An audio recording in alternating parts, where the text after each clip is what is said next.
మహాపురుషులైన వారందరూ శరీరాలు విడిచిపెట్టిన చోటు ఎక్కడుందో అక్కడికి వెళ్ళి నేను వారి దర్శనానికి వెళ్ళిపోతున్నాను. నేను ఏ పరమాత్మ పాదాలు పట్టుకున్నానో వాడిలోకి వెళ్ళిపోతున్నాను. కాబట్టి పడిపోతున్న శరీరాన్ని సాక్షిగా చూస్తూ నువ్వు ఆరాధించిన వాడిలో కలిసిపో.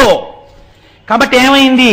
యోగేనాంతే తను త్యజాం, శరీరమును వదిలిపెట్టు. ఎంత పెద్ద మాట అన్నారో చూడండి. చచ్చిపోతున్నానని ఏడవకు.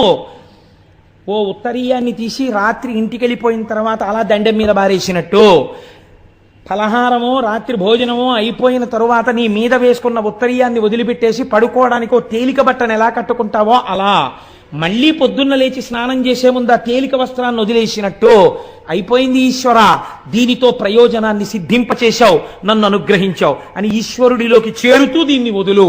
దీనికి ధర్మం పట్టుకో. ధర్మం తప్ప వేరొక మార్గం లేదు. ఇదే శాబ్దిక ప్రమాణమైన వేదము.